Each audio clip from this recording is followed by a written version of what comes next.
This is a traditional Zulu folk song from Africa. Now, Mbayi, I hope that's how you pronounce it, because I don't speak Zulu.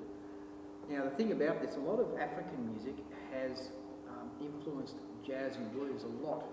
And you'll notice the quavers are long and short with a swing feel.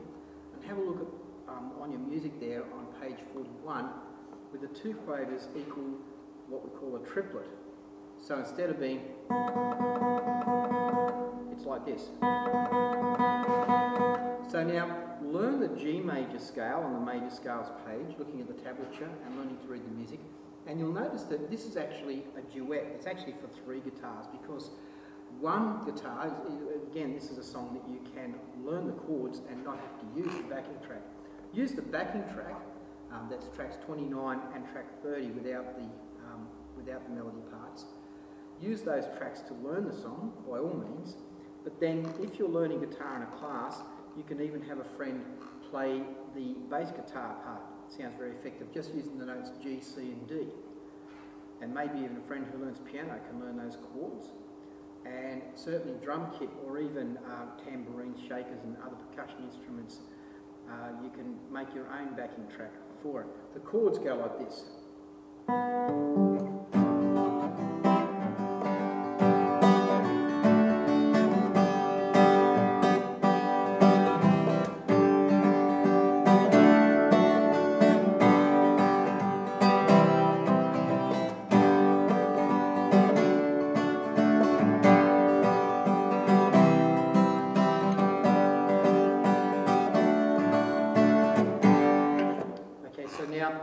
You'll notice the first bit, I played the first bit of the melody because the chords don't start till the second bar.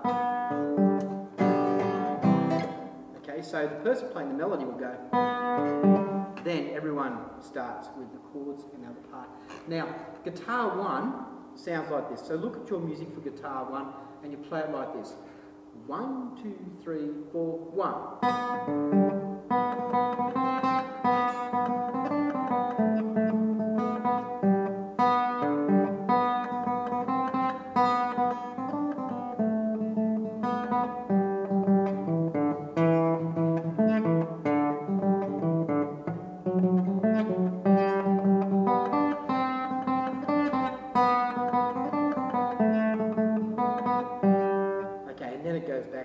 So you do that again.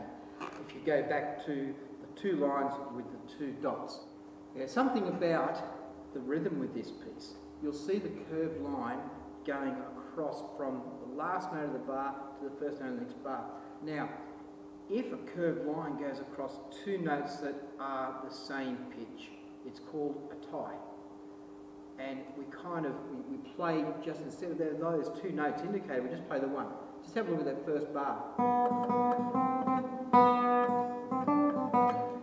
I find it a good thing to just nod my head on the first beat of the next bar. So for that beat that the note's tied to, it means just play 1 sound.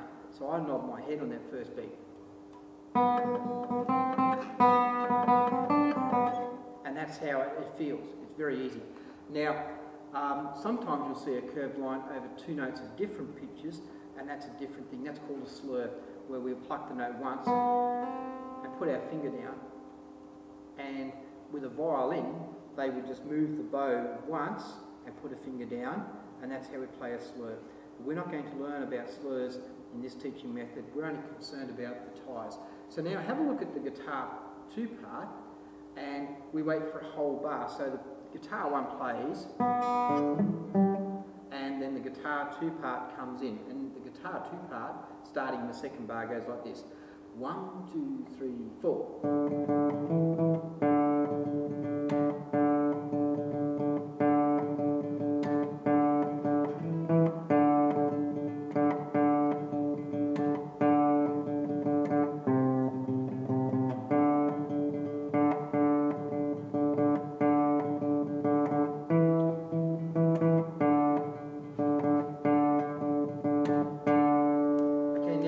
If you listen to track 29 on the CD, you'll hear how those 2 parts fit together.